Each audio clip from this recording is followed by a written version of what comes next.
Hello friends! Divorces can be overwhelming, especially when there's small children or minor children involved in the case. Today, we are going to dive into a crucial topic, which is parental responsibility. Understanding your rights and responsibilities as a parent is the key to protecting your children's best interest. In this video, we will discuss the importance of parental responsibility, the differences between shared parental responsibility, ultimate decision making, and sole parental responsibility. We'll also talk about some of the things that a court may take into account in order to remove parental responsibility from a parent. So stay tuned. Welcome back to the Divorce Broadcast. My name is Manny Segarra, coming to you from Miami, Florida.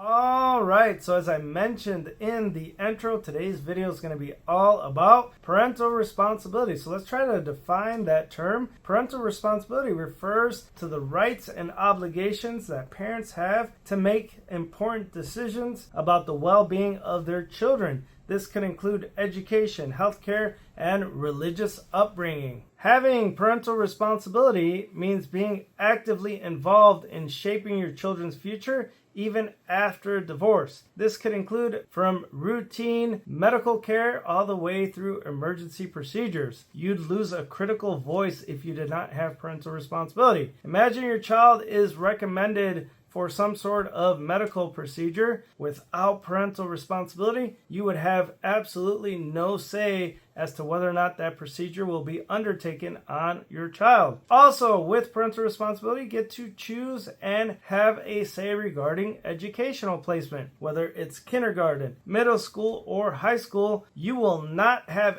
any say in school selection without parental responsibility. Your ex-spouse or the other parent can conceivably select whatever school they want, even if it's far away from you, if you do not have parental responsibility. Also included is religious upbringing. You will have no say in the spiritual development of your child if you do not have parental responsibility. And finally, the approving of extracurricular activities. Without parental responsibility, a parent cannot have a say or have an input with regard to what extracurricular activities the children are involved in, whether it be football, cheerleading, or whatever extracurricular activity the children may be interested in. Now that we have discussed the importance of parental responsibility, let's focus on the types of parental responsibility here in the state of Florida. And we're going to start with what's called shared parental responsibility. Under Florida Statute 61.046, shared parental responsibility, and forgive me while I read this, means a court-ordered relationship in which both parents retain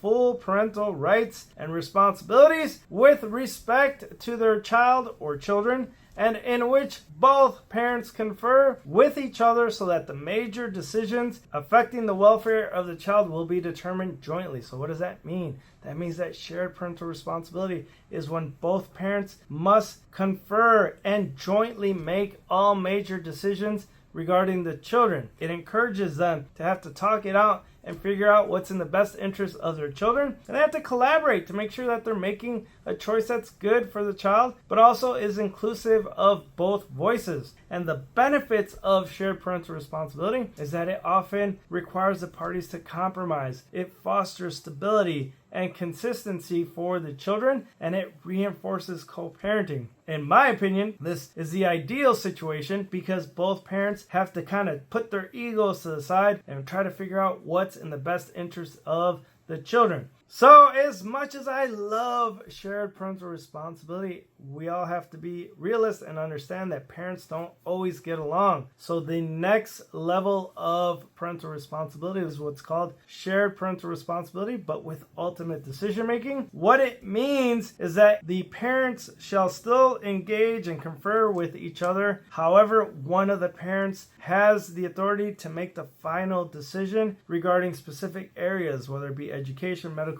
decisions, or things like that. What I'm saying is it's kind of weird, but in a situation in which there's shared parental responsibility with ultimate authority or ultimate decision making, one parent will have the the ultimate vote, the ultimate veto as to what's going to happen. And that's a lot of power. What a court may do is assign one parent a specific duty. So if one parent has been the parent that's always taking care of all the medical stuff and the other parent is not being responsive, then a court conceivably could give that first parent the right to have the ultimate decision making over medical decisions, whereby that parent will have to talk about medical treatment with the other parent, but they get the ultimate say. This is also seen a lot in the school selection process. School selection is a hot topic, as we did a video on that once. You can see how the parents can battle it out sometimes. In that case, a court can conceivably again give one of the parents the ultimate decision making regarding the child's school placement. These situations are mostly attributable when the parents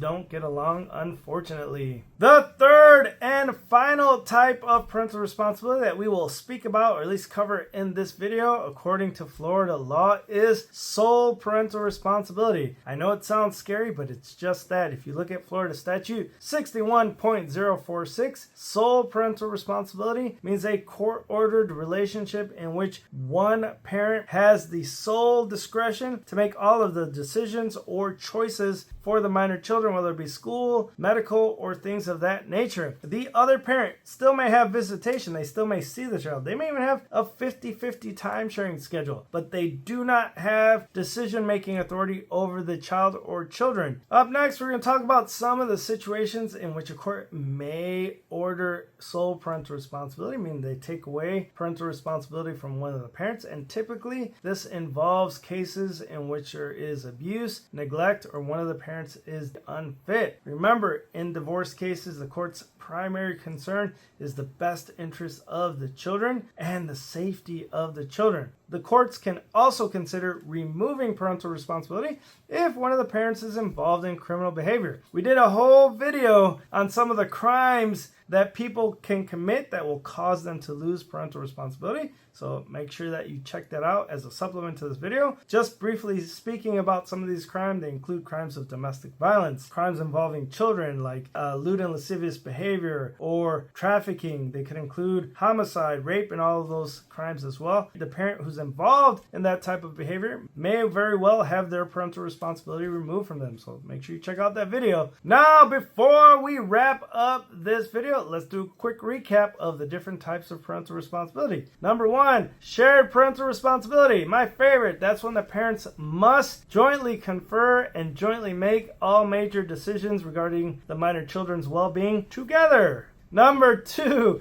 is shared parental responsibility with ultimate decision making. Let's say one of the parents aren't getting along on a particular issue like school placement and the court has had enough. They'll say, hey mom or hey dad, you have ultimate decision making over school placement, and that one parent gets the ultimate veto, the ultimate power, the golden ticket to say or make that choice regarding whatever the issues are for the children. And the third one, when someone's been abusive, neglectful, committed crimes of domestic violence and everything enumerated that we talked about in our previous video, they get sole parental responsibility, and that parent who's involved in this nefarious conduct, they will not have any say over the major decisions affecting the minor children. They may have time sharing, but they don't get any say. So try to avoid that one. So that is a wrap on our video regarding parental responsibility. If you know anyone that might find that video helpful, please have them look us up at www.segarralawfirm.com. We have offices in Miami and Orlando, Florida. Se habla